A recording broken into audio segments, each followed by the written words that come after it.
Hello everybody and welcome to another edition of Aslan's Roar on behalf of Not My Doctor Who. And tonight we have a very special guest, a fan who has made a big splash in the last few months in standing up for the decency and values of Doctor Who fandom, and that is Tharries, and I'm very pleased to have him with me now. Hello Tharries, how are you? Hi, John. Nice to be on today. Thanks for the glowing introduction. I really appreciate it. Oh, right, look, you've got to talk up a guest. You know, you've got to grab them by the goolers in the first couple of minutes of an interview, as you do. So, Yeah. we blagged it, we're good. Now, but, jokes aside, you are somebody who I've had a great deal of pleasure to get to know over the last, I think it's about 6 months now, isn't it? Yes, that's when it And started. I've wanted to do this interview with you for quite a long time, but we've Yeah. finally got ourselves sorted out to do this. So I'm very pleased to have you here today. And now to start us off, let me just make it clear. I mean, you're quite a young person, aren't you? I mean, you're in your teenage still. Yeah. Yes, Yes. I am. Yeah. And so let's get started. Let's take it all the way back. Let's tell the story from the beginning. How did you personally get started with Doctor Who? Just for show, the program. What grabbed you and made you into Doctor Who in the first place? Oh, wow. Like many people around my age, I got introduced during the David Tennant era, as that was a massively popular time for the show. Um, Specifically with the episode The Next Doctor, Right. featuring David Morrissey as the alternate Doctor. Now that was what, by 2009, 2000. I think it was 2008. 2009. Well, 2008, 2000, Christmas yeah. 2008. Yes. Mhm. So we do 11 years ago. So you were fairly young, weren't you? Yeah. But what was it? I mean, not necessarily. Not all the listeners to this will know that episode. I know it. Of course, I know it. Yeah. Um, but I mean, it was a good, fun Christmas episode with Cybermen and all sorts of stuff going on. But what was it that kind of grabbed your attention? Suddenly, this new thing came into your life on a Christmas day. Well, I think I was always curious about the idea of things like time travel, and history in particular. History's always been one of my favorite topics, subjects, in school and things like that. So the idea that that there's a show that can go to any time and place throughout history, that was an instant grab for me, being a fan of, different eras of history. And obviously, the next Doctor was in Victorian London, I Yes. believe. It Uh, was sort of Christmas 1860 or so, wasn't it? Yeah, something like that. And so that was a grab for me. Also, the Cybermen were the first villains I actually got introduced to, rather than the Daleks. And I always thought that their concept was very interesting. The idea of augmentation and the replacement of human elements with more robotic elements. That grabbed me from a young age. So yeah, I think more than anything, it was just the concept behind the show that I really enjoyed. So Uh, I mean, everybody whether they've been a serious Doctor Who fan or whether they've just shut off the willing disbelief and gone with it and enjoyed an episode ever, will recognise something in what you've just said there. It is about the sparking the imagination, the wonder, the creativity, the willingness to ask the question, what if, isn't it? And if is a very powerful question because with if you can transform the world. So there's always been an uplifting, transformative part to Doctor Who, sort of potentially expanding people's horizons. But here you were, and you were getting into that, and so then what happened from there? I mean, you kind of followed the show over the next year or so, and yeah, well, over the well, I suppose you could say that over the next throughout the rest of the David Tennant era and obviously the Matt Smith era, I became more and more of a fan. Um, I thoroughly enjoy Series 5. That was probably the height of my enjoyment of the show in terms That's the of first year with Matt Smith and Karen Gillan coming yeah, into the show, in terms of as a child enjoying the show, that was sort of at the peak of my enjoyment of it. From there, and it also did kind of begin to dip slightly. the success of New Who, wasn't it? Yes, Series I would 5, argue. season 6. You know, but when it was really big, not just in the UK but the USA. You Yeah, know, of I mean, course, we had BBC America where it exploded abroad. Um, Obviously, something very near and dear to my heart was the introduction of the Doctor Who experience, which was a few years, into the Matt Smith era. yes. Um, that was huge for me. I loved it there. I went to the one before the one in Cardiff Bay, in the Red Dragon Centre, So, the one that you, existed. Doctor Who went off the screen and became something that you started to engage with in the real world, and Yeah, going to the exhibition, and starting to find out that there was a physical community that you could be part of. yes, no, no, definitely. As I said, this was at the time when it was an extremely popular show. Yes. I had a lot of merchandise, some of it I still have, but unfortunately, due to lack of foresight, I got rid of a lot of my merchandise. Oh, look, I mean, Uh, I am a few more years down the road than you, and let me tell you, it is the nature of things. yeah, But you have them, and they may mysteriously disappear, and quite a lot of stuff you don't remember where it went to. But exactly. that's the nature of life. But Uh, no, yeah, throughout the Matt Smith era, I was a huge fan. The Day of the Doctor was obviously huge. yes, that Um, was the 50th anniversary special celebrating that huge milestone achievement for the show. 5 decades of travel in the TARDIS. I mean, that yeah, was incredible, wasn't it? yeah, and I mean, whatever your thoughts are on Day of the Doctor, it can't be denied the sheer scope of that episode and the sheer, you know, ambition by Moffat to try and bring 50 years of Doctor Who together. And I feel like he did a pretty damn good job of it. Like, there are some things that could be improved, yeah. Like there could have been a bit more on classic Who, but overall, I genuinely enjoyed it. Well, And the choices that we make, isn't it? I mean, I still hear grown men. In fact, I think I saw a tweet from someone just yesterday of a grown man confessing how he cries at the bit where Tom Baker turns up at the end of Day of the Doctor. mm, He's not playing the Doctor as such. He's an old man who's a caretaker of an art gallery. But yeah, the emotion, the emotional resonance. So, and I'd like to come into that too, because obviously, living in the modern era, your initial introduction is to what's being broadcast on television, and you're following, how the show's developed from David Tennant to Matt Smith to Peter Capaldi and now to Jodie Whittaker. But you also discovered the past, didn't you? yes. Right. Well, basically, I watched the Next Doctor in 2008, and then the following Christmas, I believe, a family member got me a copy of Tomb of the Cybermen, the Patrick Troughton episode. So, pretty much from my inception as a fan, I was familiar with both eras. So I never really saw the distinction. I Yes. just saw it as the one long continuation of the same franchise. That is a very, very fine introduction to classic Who. I'm going to put Oh my yeah, hand up here. I'm going to geek out. Sorry, but to me, Tomb of the Cybermen is a quintessential. I'd put it as probably my favourite of the black and white stories, mm, because it was doing it on a whole lot of cardboard and plywood, and some silver spray, but it had such vision and imagination, and it had such drive in the script, such ambition. It had such imagery. It was so rich and resonant, and of course, Cybermen, which you'd connected to the year mm, before, um, and of course the sounds. The yeah, sounds in that episode are just fantastic. The 60ness of it. So I absolutely love Tomb of the Cybermen. I would have to say it would probably be in my top 5 list for Classic Who for certain, yeah. It's one of, if if not not my the favorite. top. Yeah, it's a very Personally, good show.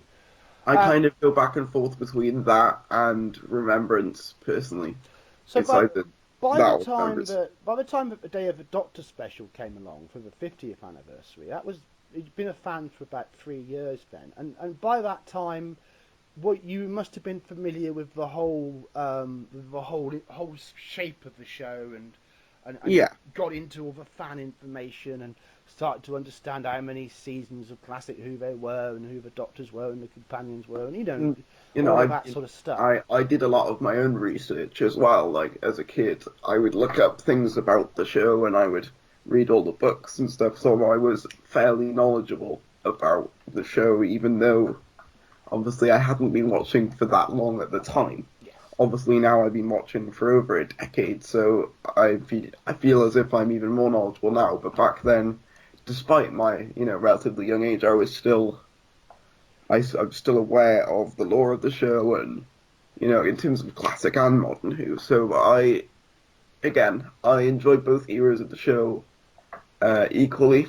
Obviously, I know for some people there is a distinct difference. Some people my age can't get on board with classic Who, but then equally there are some people who are older who can't get on board with modern Who. But to me, it's There always certainly felt are. like Yeah, there certainly are. I mean, I've always seen it as a broad church, and the show does change, and as a fan, don't always appreciate things in the same way.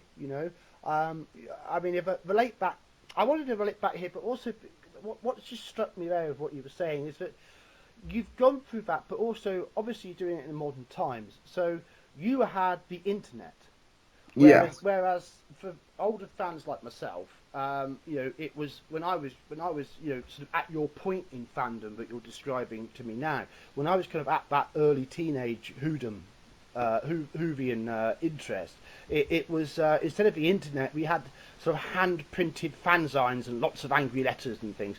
It's Colin Baker's miscast, yeah. but old fan dramas, but.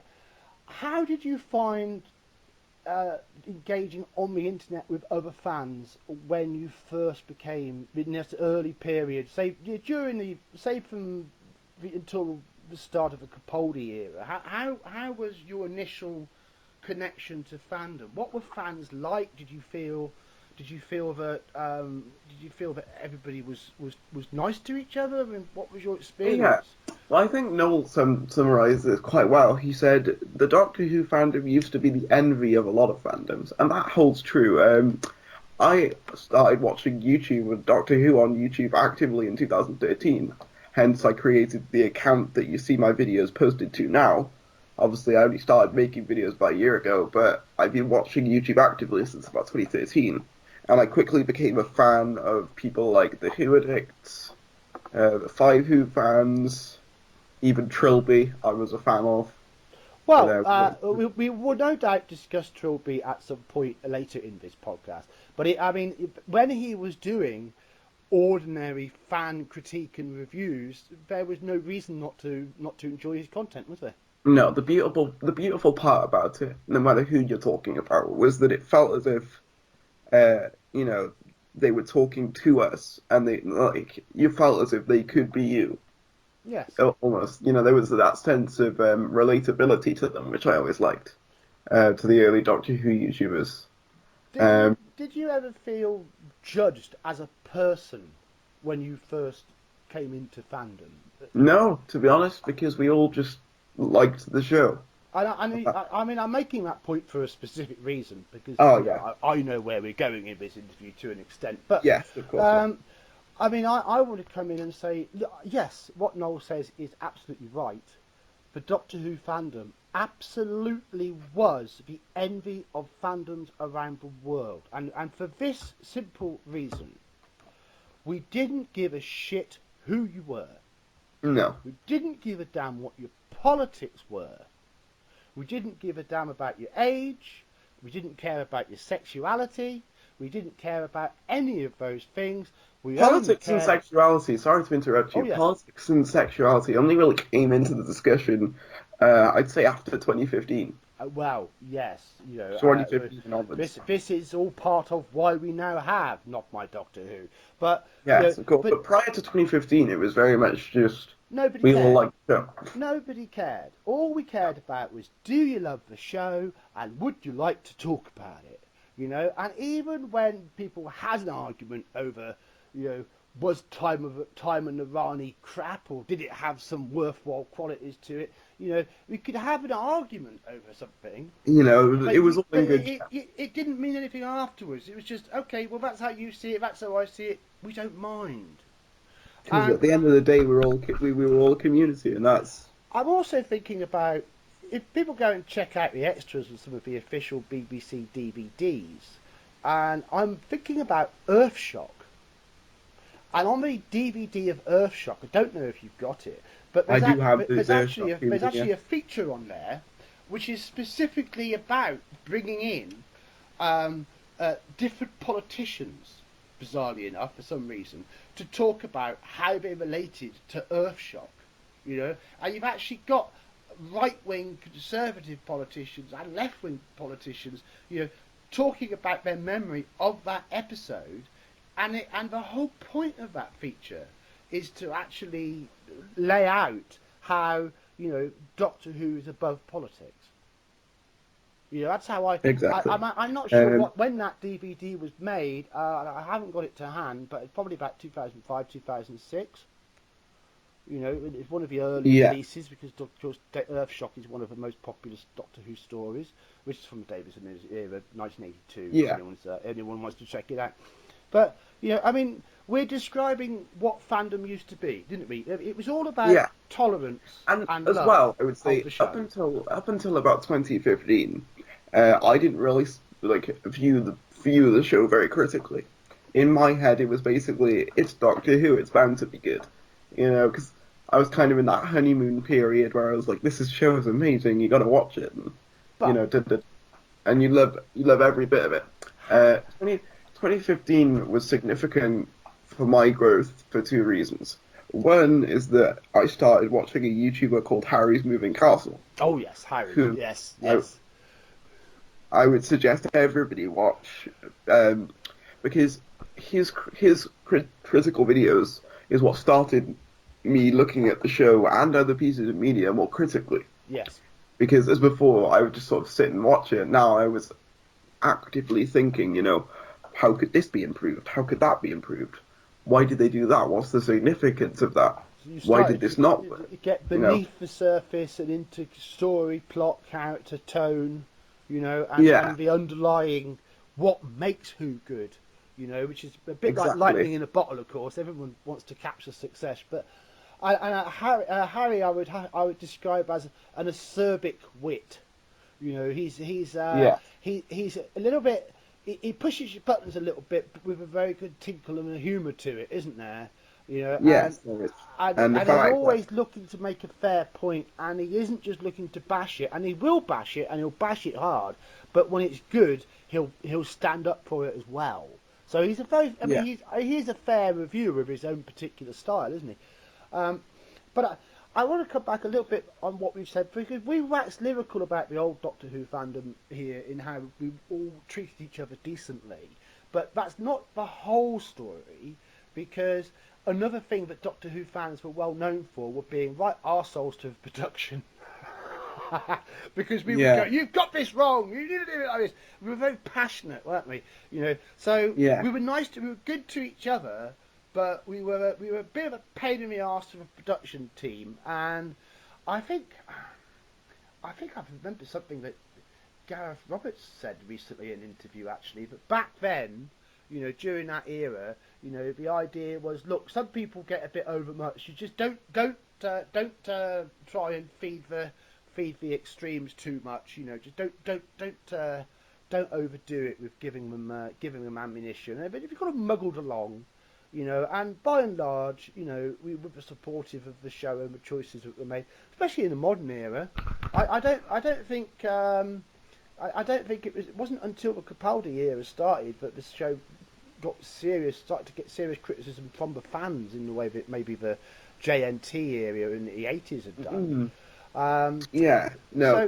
2014 was obviously the introduction of Peter Capaldi, and I didn't gravitate toward him immediately, like I did with, say, David or Matt, but I think part of that was just because it was so different, and it was such a radical new take. I was open to an older Doctor, make no mistake, It was just my personal preference was that I was not preference, but I didn't personally gravitate towards him immediately.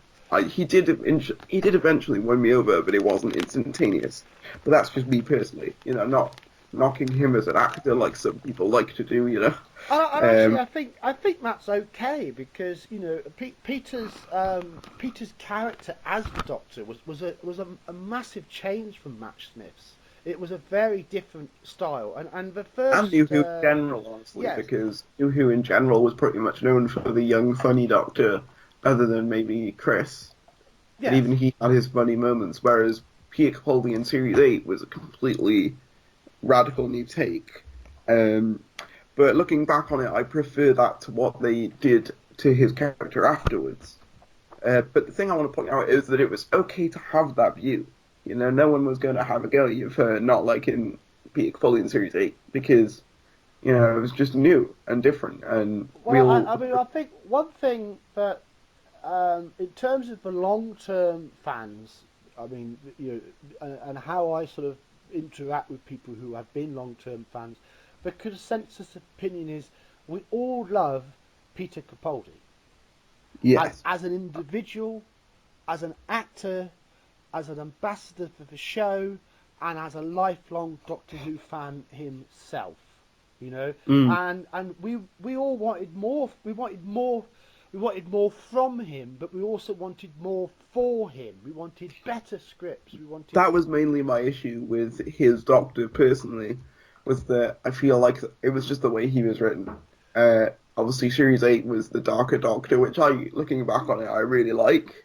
But then Series 9 and 10, they make him a lot more comedic. They try and do the whole new.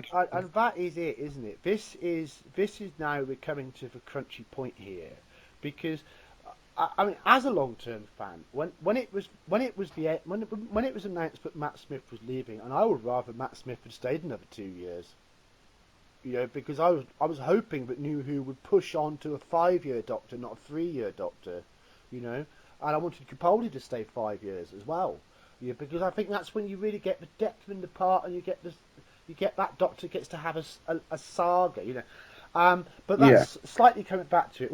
When it was announced that Matt was going, we then had 6 years of a young, sexy Doctor in 2 different forms.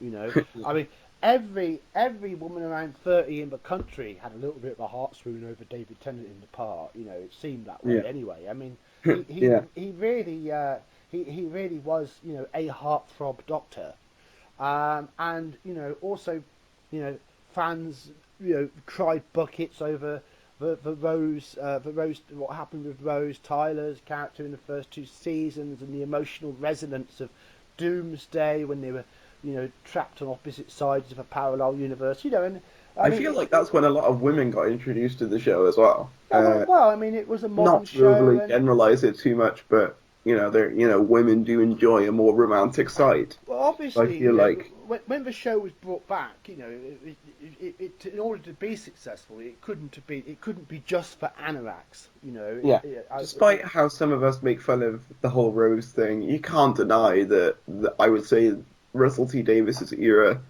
appealed to everybody. It did, and I personally feel that towards the end, that's something that Moffat kind of lost.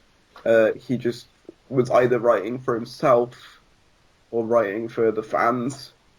And I think that was part of where Moffat went wrong, is that he just tried so hard to cater to fans and, do all these little references that it kind of got high off itself, if you know what I mean. But it is that it's after Series 8 when they brought in a serious Doctor who had an authority and an intensity that we hadn't seen in the same way for a long time.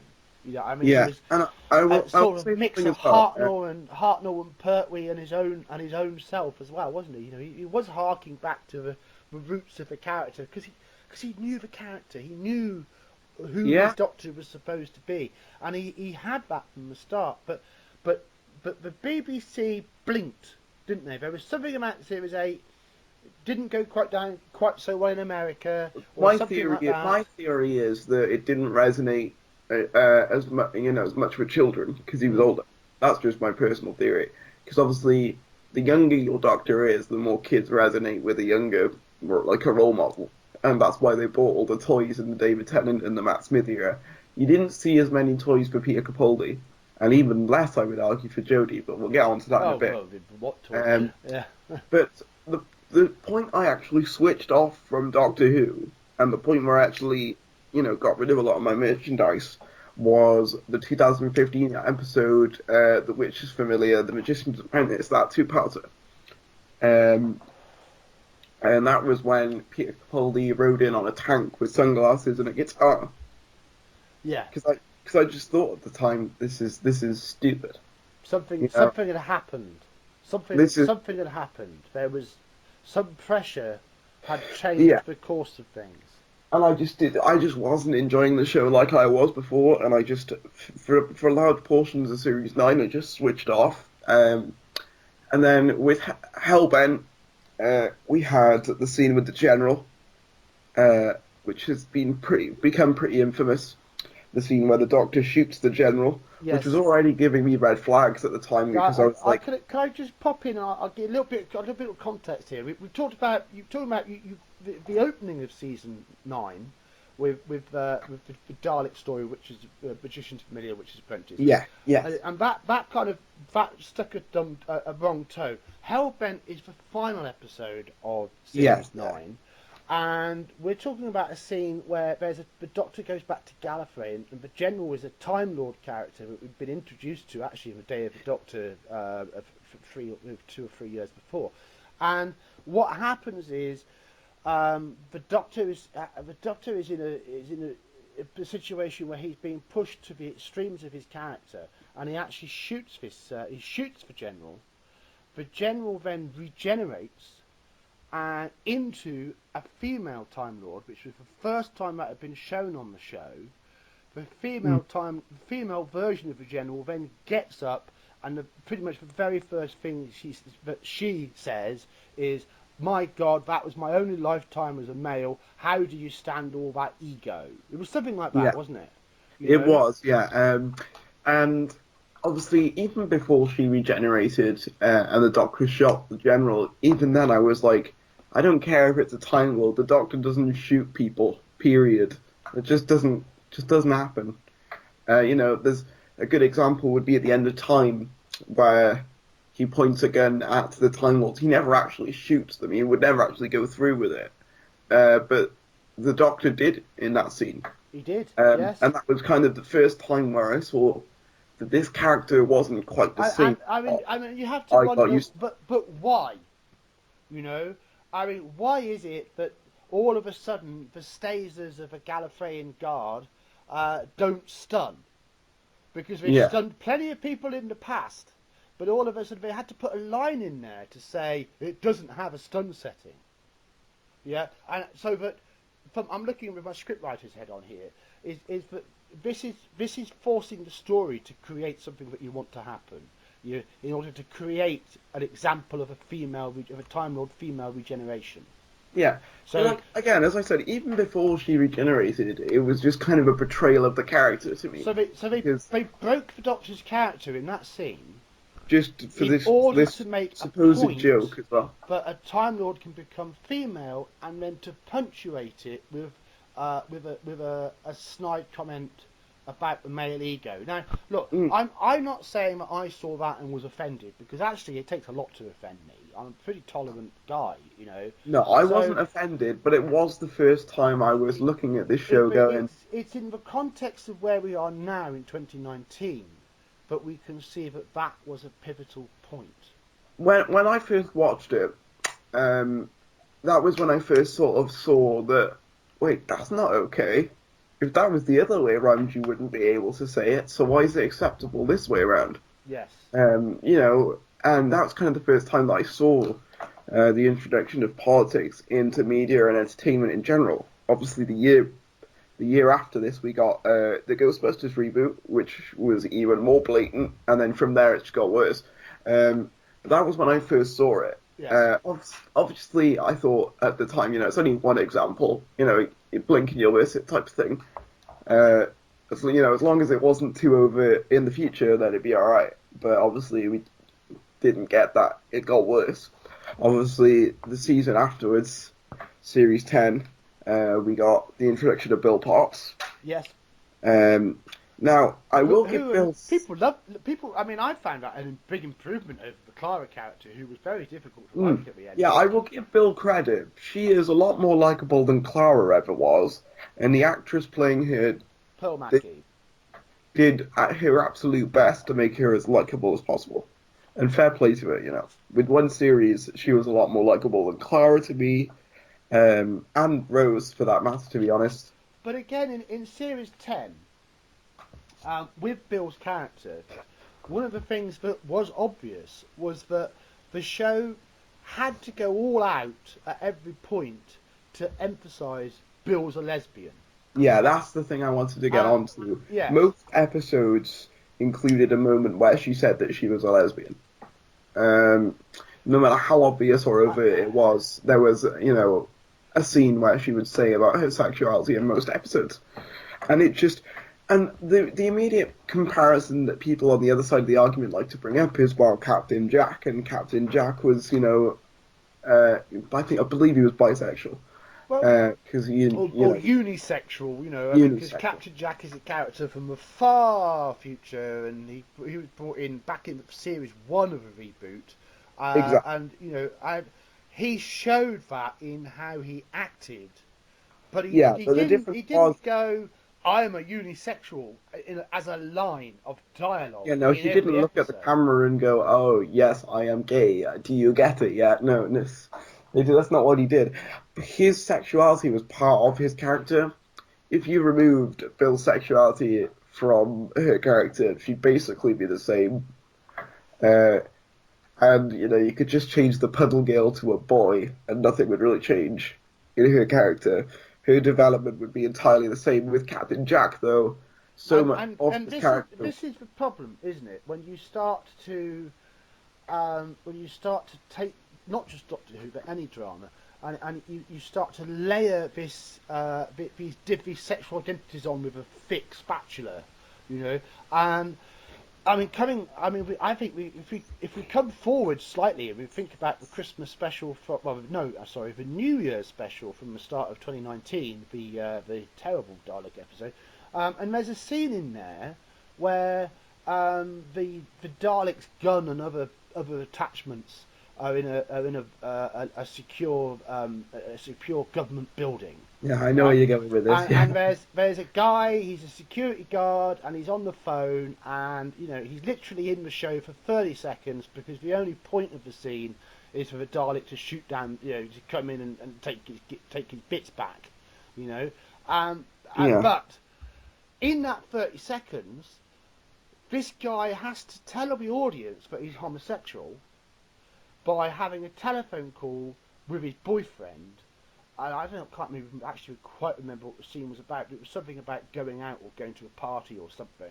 Yeah. And in those 30 seconds, this guy who was there to be a security guard to show that the Dalek's a menace that kills people, as has happened so many times in episodes, he has to advertise his sexuality on top of that. And then when he was then killed by the Dalek, there were complaints from I saw the them, SJW part of the community about the show being anti-gay. So that by doing this virtual signalling, laying on these sexual identities with a crude implement, it actually caused a backlash against the BBC from the gay part of the audience, going, you're picking on us by why did you have to shoot the gay guy? Yeah. How do you win with that, is that the Christmas special before this, twice apart, that scene on its own wouldn't be too bad. On its own, it wouldn't be too bad. He's gay, whatever. But the thing that I have a problem with is when things like this damage the law. And an example of that was in Twice Upon a Time with the First Doctor. Obviously, we had many scenes where he was depicted to be a sexist, a racist, and a bigot, Yeah, basically, yeah. which is not what the first Doctor was. Absolutely not. It You wasn't. know, if he was supposed to be a bigot, then Verity must have been misogynistic to herself because Verity was the one writing William Hartnell, No, no. or the first The Doctor. first Doctor was an alien who was above human stupidity.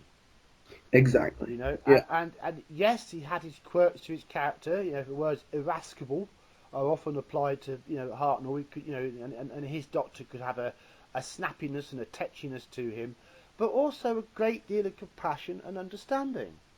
Yeah. And he's And I'm not going to say that there were never lines in the classic era when they were a bit Well, it questionable. was actually more of a John Pertwee era when it was make me a cup of coffee and stir, sort of jokes were there, weren't they? Yeah. But But then, I'm not. As I said, I'm not going to say that there were never jokes about it.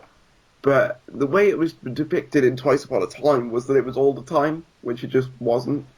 Having watched, I must admit, I'm not too well versed in the William Hartnell era, but I've watched a fair few episodes, and from what I've seen, he was definitely not that. Was he, the perfect hero figure? No, because he was never intended to be. well, yeah, That I mean, that in the first story, well, not the first, but the story that made Doctor Who huge for Daleks, right? The Doctor is a manipulative. He manipulates his companions because he's curious. They don't want to take the risk of going to investigate this city. It turns out to be stuff full of Daleks. yeah, But the Doctor's determined, so he sabotages the TARDIS himself and goes, "Oh no, we need to get some mercury," and creates the excuse that then dumps them into. So the Doctor's character was like, he was a bit of a.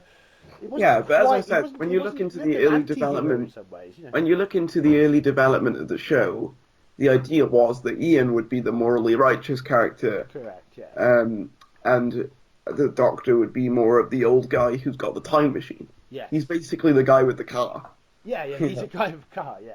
He's a guy with Um, a car. But but but then let's talk. I want to continue on this little line here because I mentioned that there were jokes that in today's context would definitely look like sexism in the John Pertwee era. But yes, that was balanced at the same time because you had first Joe Grant who was, and then Sarah Jane Smith who was even more of a classic feminist. Saying I want to be treated equally. of you know, course, yeah, and that was a counter to the Doctor's attitudes and other characters, because of course the Pertwee era was very much the unit era. So other characters mm. like the Brigadier would be the military mind that occasionally would go for the military solution, But sometimes Joe or Sarah Jane Smith would be right, but sometimes the Brigadier was allowed to be the one who was right.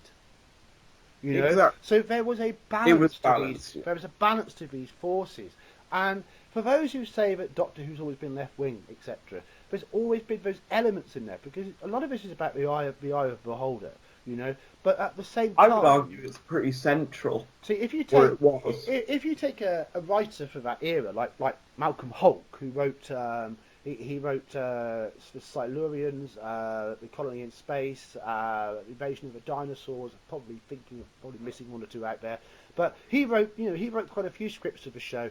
Malcolm Mm. Hulke was definitely made no bones about him being what we'd now call a far left political mind. He was a proper Labour guy, Yeah. but that was balanced by Terence Dicks, the script editor.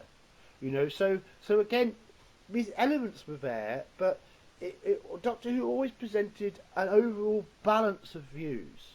Oh, I would argue that it's actually pretty like centralist, or it was at least. And Nothing.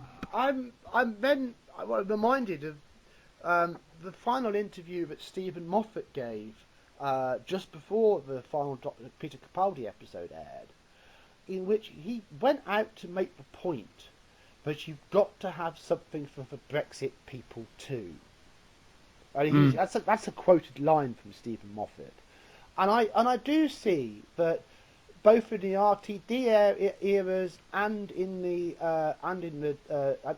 Moffat era, they both strove to make this balance, but there's a sense that Moffat was under increasing pressure from the BBC, Yeah, which I feel like matches he what we he know also about. got a lot of backlash for the way he wrote females as well, Yeah, because apparently it was, and I can, to an extent, I can kind of see where they are coming from, because if you look at Amy Pond in her early stages, she was very sort of flirtatious to the point where she was like, no, to the point where it was like, no means no.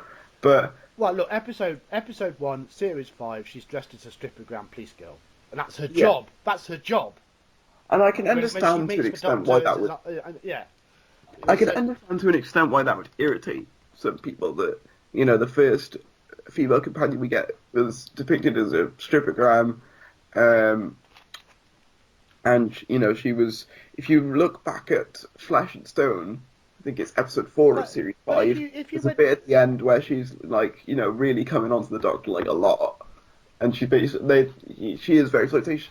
But I'll say this: that was actually part of her character. oh, it was part of her character development. Matt Smith actually taught her to get back with Rory, and Rory was actually the right choice. Yeah. And she stopped being flirty with the Doctor. It was called character development. Exactly. That's what Exactly. it was supposed to be. Whereas now, with Series 11, we basically just have these. We basically just have these perfect little cucumbers who don't develop or change. They're always right, and they're always. How can they change without leaving the very tight box that they've been written into from the start? Well, this is the thing. They can't really now.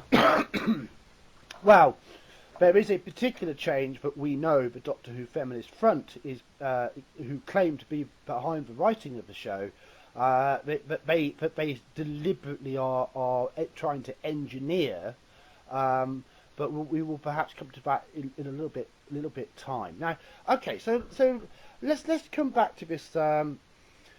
So we've talked about sort of things we've seen in the show that were kind of changing, but when did the problems first start for you in terms of the fandom? For the fandom, I think it was after Twice Upon a Time and onwards. So once it was announced that the next Doctor was going to be yeah, from the announcement and onwards. But I mean, in terms of episodes, it was after Twice Upon a Time. But yeah, after the female Doctor announcement, that's when the proverbial shit hit the fan. How does that relate to what the BBC were doing in terms of what they call the time team, and also with the individual actions of Crystal D, who was the online media manager, wasn't she? I must admit, honestly, at the time of the announcement, I wasn't as well versed in the community as I am now. Because as I said, after Series 9, I'd kind of taken a back seat. Yeah. But obviously with this announcement, I honestly didn't know what to think at first. Part of me was thinking, it could be okay. I'm not going to say it's automatically going to be terrible because it's a female, but I personally do prefer the Doctor to be a male character. And some people may say that that's just me being sexist. But personally, if a character was a male for 50 years, and that's how they were always written to be, then just leave them that way. They were written like that for a reason. Well, I'm going to set out my own stall here for a second, just to say that I've never been close-minded about the Doctor being a female. No. And as a long-term fan, I can tell you straight that even back in the early 80s, when Tom Baker announced he was leaving, there were people saying the Doctor should become a woman.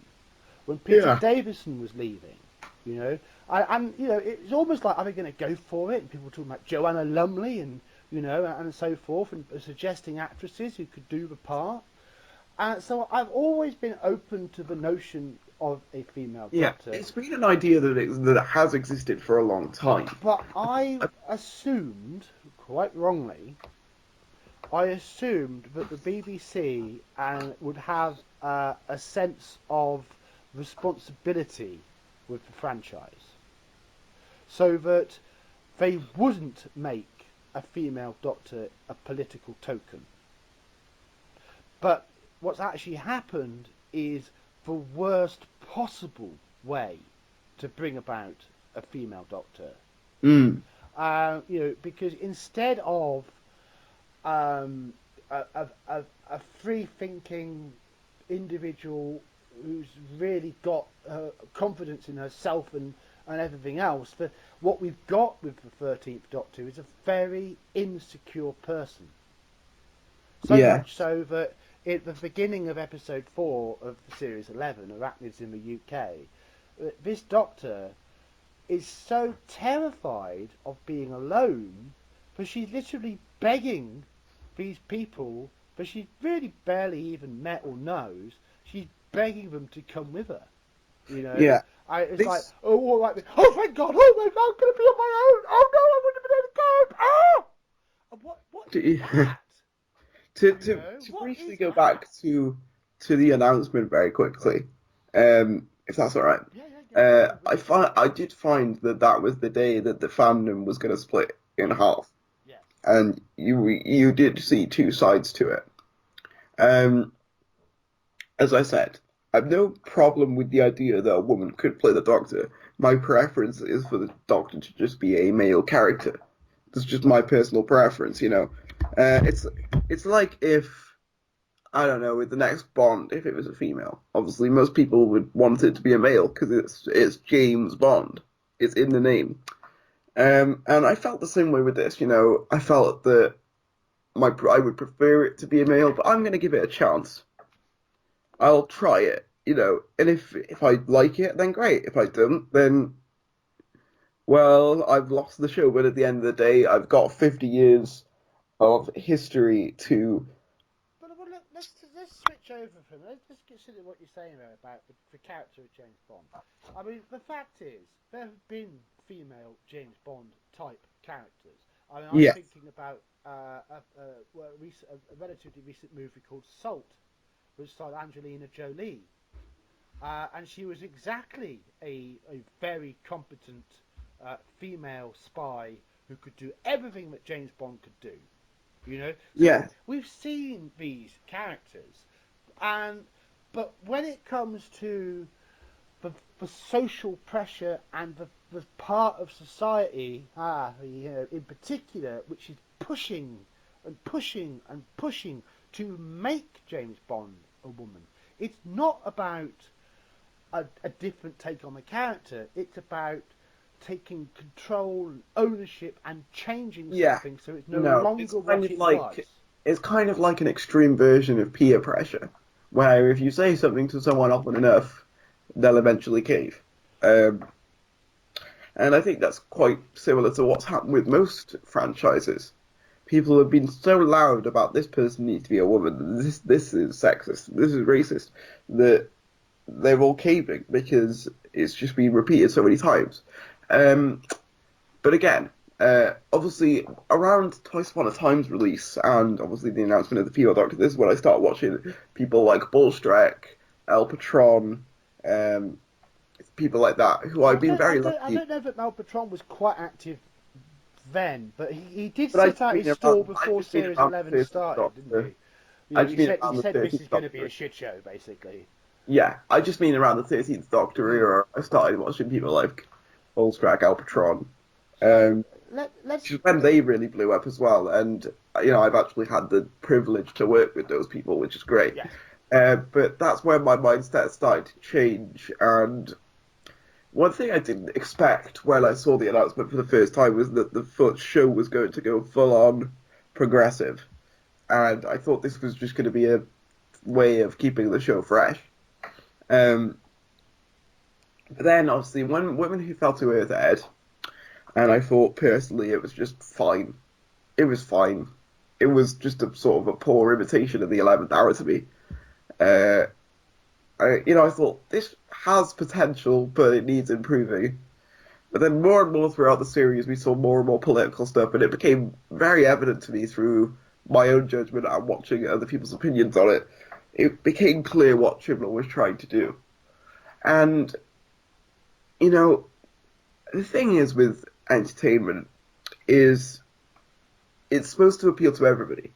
Doctor Who is one of those things that's supposed to appeal to everybody.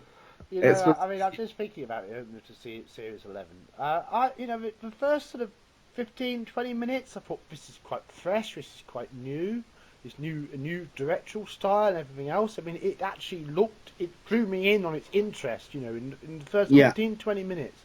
But as soon as the Tim Shaw character took that mask off and you see it's a guy with a bunch of teeth stuck all over his face, I had a what the moment.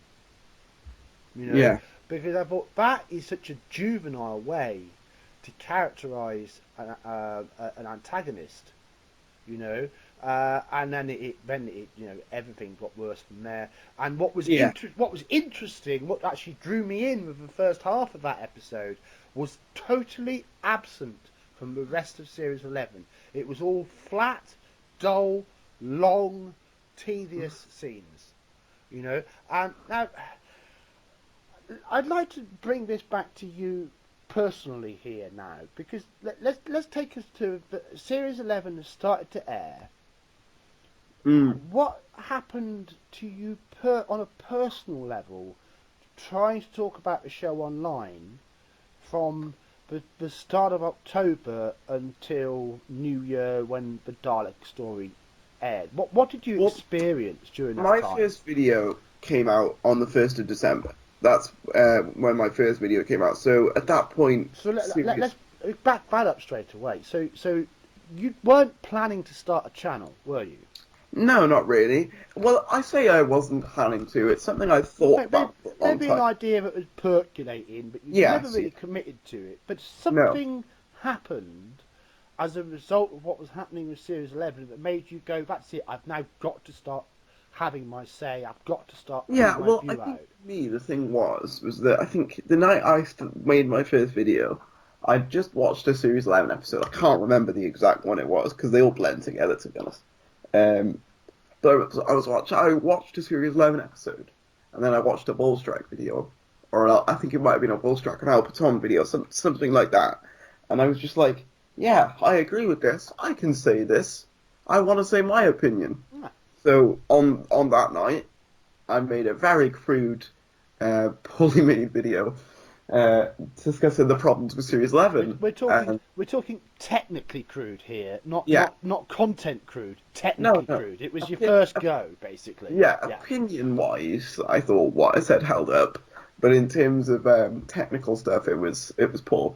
But what I'm saying is that obviously on the 1st of December I made my first video, and it went by relatively unnoticed, to be fair, because I was a tiny channel at the time, I had like no subscribers at all, so it went by fairly unnoticed. And then the video that really kicked up a stink, well, there was two. The first one was my video titled Jodie Whittaker is the Worst Doctor. Yeah. And naturally, with a title like that, you are going to trigger a certain group of people. And, I did get quite a few comments calling me sexist, etc., etc. And that was the first time that I got to experience what people like Bull Strike and El Patron were experiencing. Does quite a few comments really describe it? I mean, it wasn't comments, was it? Wouldn't the word targeted harassment be more appropriate? I'll be honest, the targeted stuff didn't happen until a bit later on, but once your channel had really started to move and they go, here's a guy who's saying stuff we don't want him to say, then you would say you would feel targeted. The big one where I got a lot of comments was my video when I said, I think it was the first video you watched of me as well. It was Victory, the SJW's Bull Strike and El Patron were correct, or something like that. Right. And that was my first one, and that's like my second most popular video, standing at like 2.6k, I think. Right. And it was bizarre because I had like hundreds of comments all of a sudden, all with completely different viewpoints. Some of them were quite personal and quite negative, and it was bizarre because for the longest time, despite me not really liking the Peter Capaldi era, I held the Doctor Who fandom in a high regard. But my view of the fandom was challenged there, really, when I started uploading videos to YouTube, because I was starting to see the side of the fandom that has obviously laid dormant for quite some time. Um, but obviously really hit their stride with the introduction of the first female Doctor. And but on the flip side of that, I've met a lot of people who agree with me, and that's also been great. I'm not going to say that the fandom's completely without hope, but at the same time, I will say that it's a shadow of what it once was. Because now, if you say one thing out of line, you're basically labelled as this, that, and the other, without even really saying anything that offensive, you know. Well, Or, it's like you're. It's definitely a sense that you're being judged as a person and being denigrated as a human being by a very fanatical section of the fandom which were not fans of Doctor Who before 2015. That's fair to say, isn't it? There's a lot of I people would who say come so. in and they all, they will tend to have left-wing views, and they will tend to have rainbow flags, and they will tend to put their intersectional identity high in terms of how they define themselves. And Yeah, and then we get statements like this: Doctor Who Series 11 is the best Doctor Who ever. Anyone who doesn't like it is a sexist man baby who should get the fuck out of fandom. That's yeah. what we got, isn't it? To paraphrase good old Trilbee, MrTardis there, yeah. Well, it's not just Trilbee. That's also a quote Oh from. no, It's also a but the quote from worst Doctor Who part, Feminist obviously, Front. But the worst part, as I said, was that the bigger YouTubers who were going after me, which was bizarre, but because it got nasty. It got personal, didn't it? I mean, yeah, that phrase, exactly. a And but sexist man baby. You but for the know. longest time, I idolized the people that called me all these names. For the longest time, um, I think one of my first examples of drama was I made a video about a Twitter debate I had with Mr. TARDIS. Who's also Trilbee and also has his other channel, TrilbeeReviews. Yeah, Yes. I had a debate with him alongside Dimmy Looming, who I've had a lot of run-ins with in the past. I So don't know that's whether another one of these Twitter personalities who've been particularly vociferous in attacking fans who don't like Series 11. because I called her a he, because she is transgender, Dimmy. Oh, well, you'd have to call them they, you see.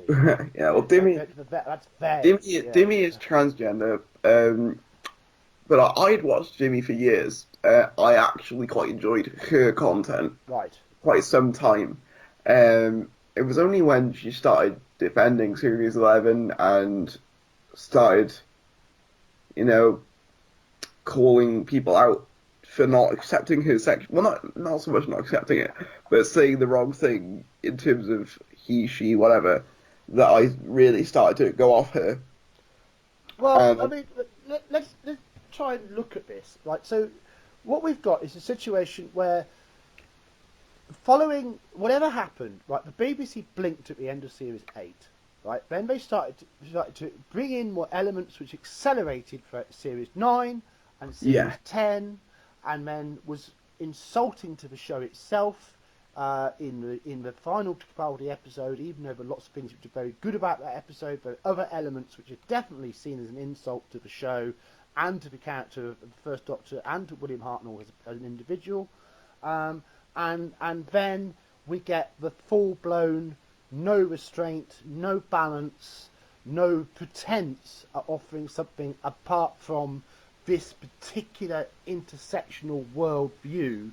And we've got people who are very aggressive, but also very insecure in other ways, very vulnerable people in some ways, who then go full on to attack anybody who doesn't like the show because they are so invested in terms of their eager personality, but to say something about a television series, it becomes an attack on their way of life, and they then feel justified to go to any extremes to attack the people they see as a threat. I mean, that's my perspective of what I see as being going on. But I mean, I don't want to put those words in your mouth, but I mean, generally speaking, would you kind of agree with that picture? Yeah, no, I would agree with that. Yeah. And the bizarre thing is, I've said this to you before. 6 months ago, nobody knew who I was. You know, absolutely nobody. And I was dealing with a lot of personal stuff before I started my channel, which I won't go too far into.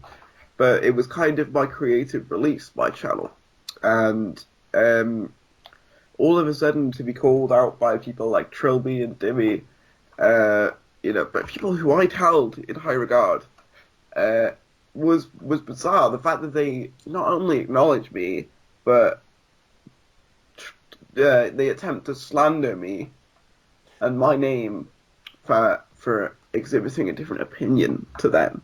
I feel like that's bizarre, and that's something that would never have happened Well, 4 or 5 years ago. if we'd have got our schedules together to do this podcast just a week ago, it would have been a different podcast, wouldn't it? Or a couple of weeks ago, at least. Yeah, Before what happened to Gareth Roberts, the Doctor Who yes, writer, who has been deplatformed from an anthology called the Doctor Who Target Adventures, despite being a 20-year veteran with huge amounts of experience writing Doctor Who, from a completely unknown intersectional female children's book writer called Susie Day, who's never written a bean for Doctor Who, but became the yeah. front for the immediate attack on Gareth Roberts, which has seen him kicked out of writing Doctor Who by the BBC And by can I just labelling say for him your as a fans who might not transphobe. know?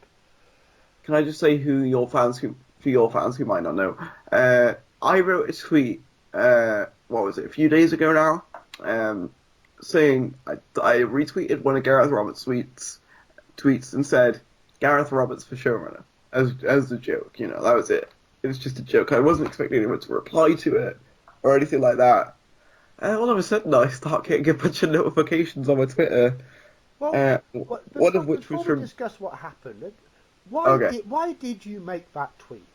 What were you Is it- trying to say in making that joke? What was your thought process to make the tweet? Why did you say Well, it? it was essentially just I believed he was a good writer who got fired for something that I don't believe was significant enough for him to be fired for. Where you stand on the whole transgender issue is not relevant. I do not believe that what he said warranted him being fired. Whether you talk about his joke or about his views on transgenderism, at the end of the day, those are just Well, his views. it's more than that, isn't it? It's not just fired; it's destroyed, isn't it? Exactly. No. Because having the BBC having kicked him off this book, how then can he then come forward and write an episode of the show again?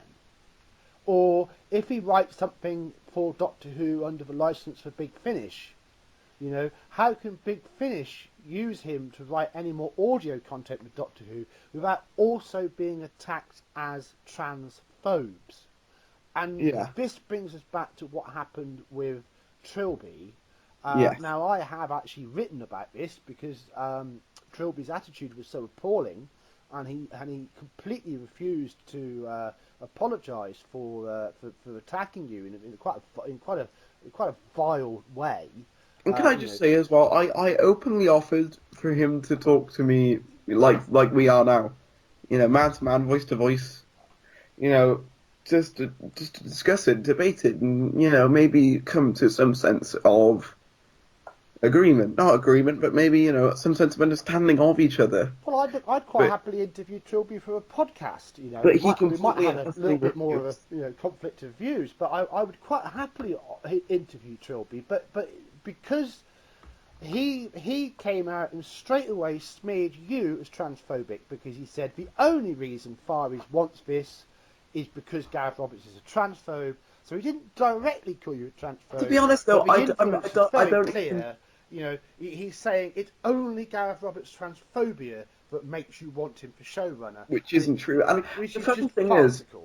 he's not even my first choice for showrunner. The whole joke behind that was that he was a writer that I believe is better than the current writer we have for showrunner, and he's been fired for his views on a very sensitive topic well, sensitive to, Well, you know, we're coming to the point where, unless a Doctor Who fan has got quite a complicated and detailed understanding of intersectional politics and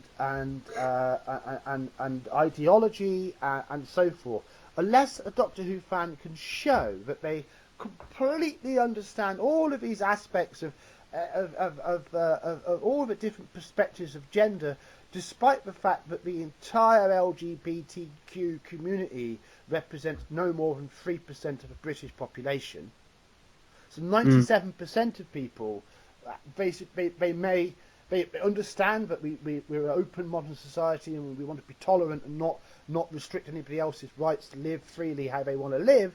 But, unless you can show conformity to every single political and social theory underpinning the entire LGBTQ sectionality, you don't have a right to talk about a science fiction program. exactly. That's where we're at, isn't it? That's Yeah, where we're no, at. you're totally right. And again, it was just a joke. He wouldn't even be my first choice for the showrunner, but it was a joke because I believed him. I put this back to him. I put this back to Trilbee in the Twitter discussion where he came and attacked you. I said to him, "Look, Trilbee, are you telling me that you will now never watch a Gareth Roberts episode ever again? Will you Or read never what. read a Gareth Roberts book? Will you never listen to a Gareth Roberts scripted audio drama? Because to do so would make you transphobic."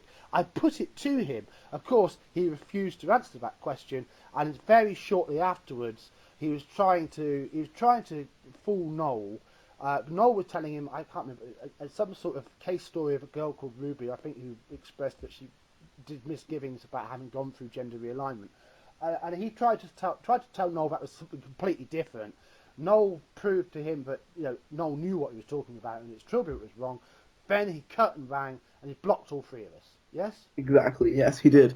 And, the thing with Trilby is that he did try and manipulate the question because one of the things he Ah, well. proclaimed was that one of the things that he said was that if someone had been homophobic, if someone had said the same thing about homosexual people, would you feel the same way?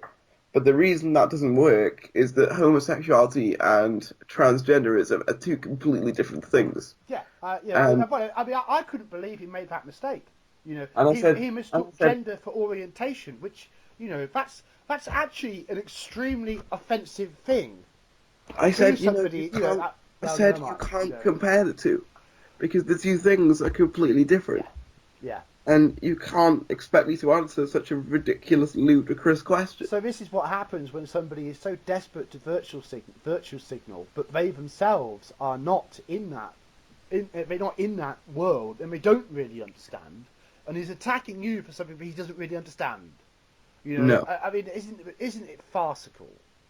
And Uh, I won't claim to be an expert on transgenderism or, even homosexuality, far from it. why should we be? We're fans of a science fiction show, for heaven's sake. Exactly, but the very idea that I'm transphobic when, you know, I'm disabled myself, I'm probably one of the most tolerant people, not to toot my own horn too much, but I know what it's like to be, discriminated against far too much. I know what it's like. So the very idea that I would attack a minority group is just ridiculous. It's ludicrous. Well, let's put our cards on the table here because we haven't mentioned it so far in this podcast. But you yourself have a disability, Yes. as do I. Yes. So we both are people who do not put our disabilities front and centre of what we do No. because we don't choose to be defined by them. No. But others are so wedded to weaponising their intersectional identities. Or their minority, like Yeah, sort of, like their unless they like can, proverbial card, if you like. yeah, unless they can put that front and centre and demand to be treated as they want to be treated, then they really lose the plot, don't they? This is the Yes. problem with this whole culture, which Doctor Who has been swept into here. I mean, I feel we've probably done quite a good discussion here, and I don't want to over-labour our podcast because we're coming up to an hour 13. So I'd like us to kind of come to a kind of conclusive point. I mean, I would make the general statement that the BBC, in terms of its policies, which we know because we have the PDFs of the internal documents from the BBC to prove this, they set about introducing a quota system whereby every single piece of content being put out must tick enough of these boxes so that these different social identities are all represented, even though that's actually entirely disproportionate to society. And can I just say something as well? This was mentioned on Nerdrotic stream the other night, or at the time that we're recording this. It was last night's Nerdrotic stream. Oh, I haven't caught the stream yet. He said that by doing the quota hiring for disabilities, that makes people with disabilities feel like shit, and it's true. Well, of course I mean, that goes for anybody, but especially for people with disabilities, because we already feel like we can't do certain things. Like, we already feel like we can't do certain things, and it's different to being black or to being gay or transgender, because it doesn't hinder you in your day to day.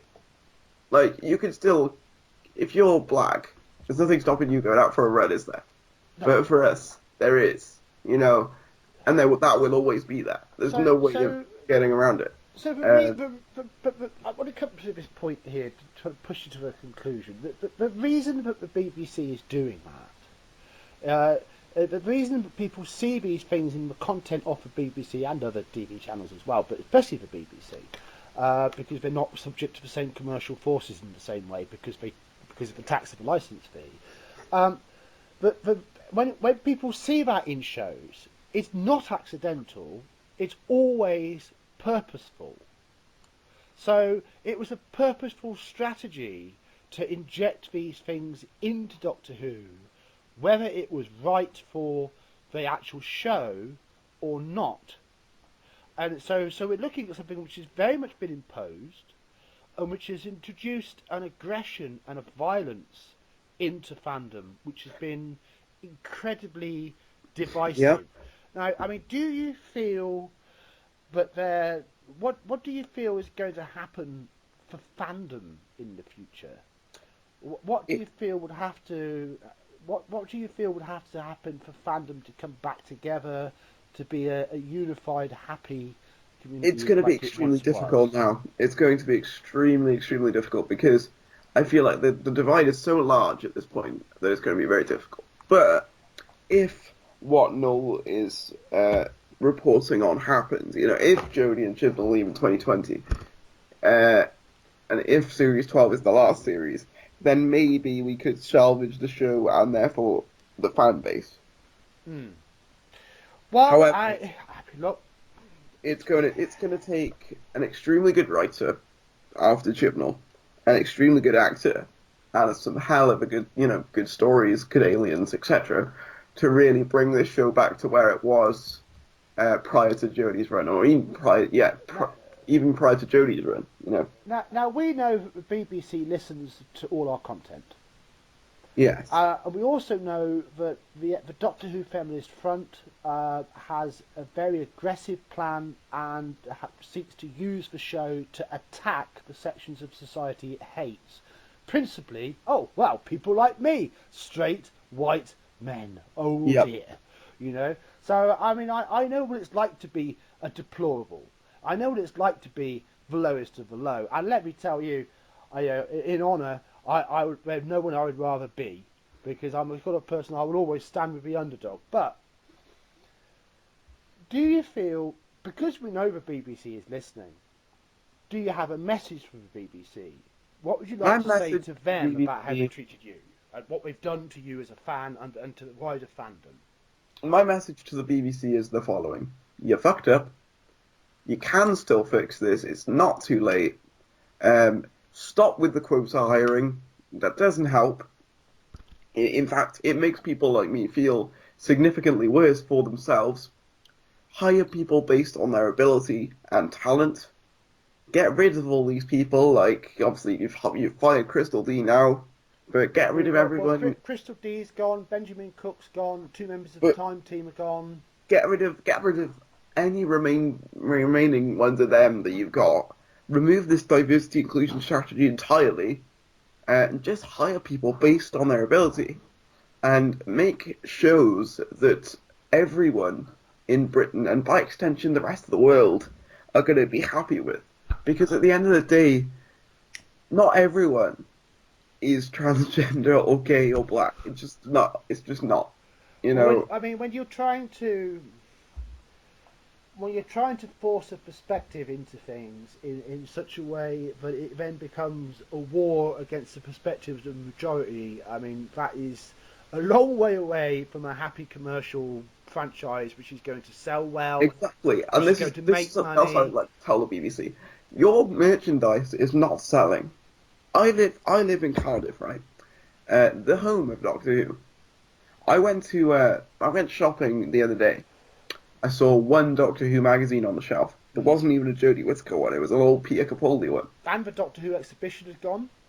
But that was, to be fair, that was for different reasons. True. From what I understand. But there's no indication to bring it back in a different way. No. You know? So what I'm saying is, Doctor Who's not selling. This new iteration is not selling. Any Jodie Whittaker merchandise I find is always still on the shelf. You know, there's always full shelves of it. I've never actually seen it. When the Doctor Who experience was open, I don't know why it was closed. I don't know that information, but I do know that fans would see it as a fan pilgrimage and come from all around the goddamn planet to go to Cardiff to see the TARDIS console. Exactly. You know, and who is ever going to make that journey to see the 11th Doctor's TARDIS? So that everything that made the fans love the show, by feeling it was a broad church where everybody could see themselves reflected in the show and take the positive messages of the storytelling and the positive messages, the heroism of the Doctor and the Doctor inspires in his companions. You know, that really has been blown away, hasn't it? Oh, definitely. No, and then we've got the shipping, where we know that it's not just fans who are fantasizing about lesbian relationship between the female Doctor and the Yasmin Khan Pakistani Muslim female character. It's not just fans. It's even been written up in the Radio Times. Yeah. Have written about it, going how fans are demanding it, and I pulled that writer to task to that, and he did struggle to really, you know, to really stand up for what he put, you know. So this sense that, you know, it all feels fake, doesn't it? It all feels like it's been decided to make political messages, and the storytelling, and the fantasy and the fun of Doctor Who has all been completely enslaved to this political agenda, and the people behind it are very nasty, they're very aggressive, and what the BBC have actually managed to do is start a war in fandom between the gays and the lesbians. That's what's actually going on, isn't it? And that's why the feminists scalped Gareth Roberts. And as well, I'd just like to add to the end, certain people can claim that the show's a success all they want. They can show the figures all they want and say how big of a success it is. Let me tell you something.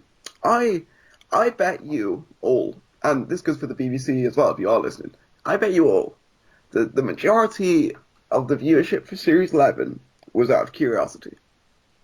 And I don't think that's going to save them in Series 12. Well, look, a lot of people gave it a chance. You know, well, that's what I'm saying. A lot of people gave it a chance. There was the curiosity for the female Doctor, new writer, new start, essentially. And a new series of the show always does well historically. They do. You know, the first series for a new Doctor always does pretty well. Well, there's so many things we can talk about. I mean, let's talk about Rotten Tomatoes. You know, which is, I don't know, it's about 92% or something for critic review for Series 11. The critic. There's only two There's only 2 non-positive professional critic reviews of Series 11. I think there's about 33, 34 critic reviews on Rotten Tomatoes, and almost all of them are based only on the very first episode. Whereas there's fan reviews which are discussing detailed problems with every episode, and the fan rating for the show on Rotten Tomatoes is 22%. But Yeah. we've had no end of attempts to say, oh, it's all bots, and it's all this, and it's all that. But what's actually happened is that the support for the show was faked in the very first place, and the general population has not bought it. Now, in terms of the ratings, there's some things here. The BBC still claims that Doctor Who was a rating success. This is fake news. It's as simple as that. It's not true. For these reasons. Firstly, different time slot, Sunday, not Saturday. So we hadn't got the Saturday competition. So it's been given a whole new slot, massive amounts of advertising, and calculating the viewing figures in a completely different way than ever done before. So that instead of the night and the very next few days, they actually gave it 28 days to get the viewing figures from every single possible way that you could watch the show. Yeah, and it still underperformed against Series 10. And if we calculate Series 1 to Series 10 in the same way, Series 11 looks even worse. Now, it started on a historic high of 10 million viewers for episode 1, and it went down to finish at 5 million for the season finale. Now, what I would put to you is, firstly, what's really significant is there was no bounce. You know, not everyone's that bothered to catch every episode, but normally people know that the end of the season is a good story, so you see an uptick at the end. You know? Plus, it's supposed to be a Dalek story as well. The most iconic. No, I'm not talking about the special. I'm talking about the end of season. Right. Talking about Battle Around School. Okay. So the Series 11 finished on the worst finale ever in terms of ratings. That's correct. That is a fact. Yes. Yeah, and then we had not a Christmas special, because despite Stephen Moffat on the public record saying the reason he busted guts to do the final Capaldi special for Christmas was to keep the slot open, but Chibnall comes in, he throws Christmas away, he's not interested in Christmas, he says he's got no ideas for Christmas, and instead we get a regular story on New Year's Day, and whatever the problems with the Dalek story, and they are many. I mean, it's not just the gay security guard, but there's another scene in that which I thought was really insulting to the people who watch Doctor Who, the audience, the actual general audience, because there's a bit where the Dalek interrupts the Wi-Fi or something, and then there's a family, a couple of kids and a mum and dad or something in the background, and all of a sudden the Wi-Fi goes off, so the internet goes off, and it's really insulting to those people because it's suggesting that they're vegetables, who are absolutely useless, can't even talk to each other, don't relate to each other, and therefore, oh my God, we've got to talk to each other on New Year's Day, how horrible. And it is a nasty, spiteful way of looking at people in society in general, So, this really is, pissing on you and telling you it's raining, isn't it? And to talk about Resolution briefly, that episode was supposed to hype up the return of the Daleks, Doctor Who's most iconic villain. Yeah. Period. Yeah. You can make arguments for the worst Daleks special ever in terms of ratings. Not even the Daleks could save this episode. Well, and historically, even if the Dalek episode isn't great, historically they do well. You add on to the fact that it was a festive special, not a Christmas special, because we can't call it a Christmas special. It was a festive special, and historically, festive specials do well for the show. Even at the show's lower points, Christmas, for sort of festive time specials do historically very well. You add on, the point that it was New Year's special and it was a Dalek episode. It should have been a really like strong episode in terms of ratings, and it was the worst performing in New Who history. Well, I'm going to I'm going to bring us to a conclusion very shortly. And ask you for your final points. Before we do, Yeah. I'd like to do the same thing and make my message to the BBC. Yes. Which is to say that, look, guys, it's not the fandom so far which has abandoned the show. No. Right? The general viewing public abandoned Series 11 in vast numbers, but we watched. The reason we're talking about it now is that we watched. The reason we still care to talk about it now is that we do still care. But you've got to bring the show back to a balance where it is for everybody and no longer let one monoculture, one extreme mindset dictate everything about the show. And if you don't, the show will die at the end of Series 12. Yeah. Because we will finally give up, and there is no way back from that. If you lose the support of people who've supported the show all through the decades, all through the dark times, all from 1989 to 2005, the people who actually cared enough about the imagination of this franchise to keep it going so that you could have a golden egg and make all those profits. If you can't get past your own agenda as an organisation and return to being sound guardians of the franchise for everybody, then you will deserve everything which is going to come for you. And in many ways, in terms of the BBC, this is like their Brexit moment. Yeah. In terms of you've got to deliver on bringing the show back to being a show genuinely for everybody who watches it. And if you don't, then the consequences are that you're going to lose your golden egg, you're going to lose your franchise, and you're going to not only that, but by doing so, you're going to set a hell of a lot of people against the BBC, which is not a popular organisation in the first place. So believe you me, guys, if you can't show that you can genuinely be a public service broadcaster for everybody and get this aggressive political fanaticism out of your content, you will go extinct. And another thing I'd like to add to that, for the BBC are listening, is two things. One, you've already lost most of your big franchises. You've lost The Voice, you've lost Bake Off, you've lost Top Gear. Doctor Who's the only real thing you've got left. And as well as and now they're gouging the pensioners because of a drop in profits because they've mismanaged their franchises and they can't sell them like they used to. Exactly. And as well as that, in terms of Doctor Who, if you let Chris Chibnall stay on for Series 13 and you let him taint classic stories, as like's being rumoured by obviously Noel, if you let that happen, then that's it. If you change classic stories with Jodie Whittaker as the star and you make them all PC and politically correct, I mean, just picture this for a moment if you would. Imagine Remembrance of the Daleks, but the black Daleks are the good ones and the white Daleks are the bad ones. That would be Remembrance of the Daleks if Chibnall got his hands on it.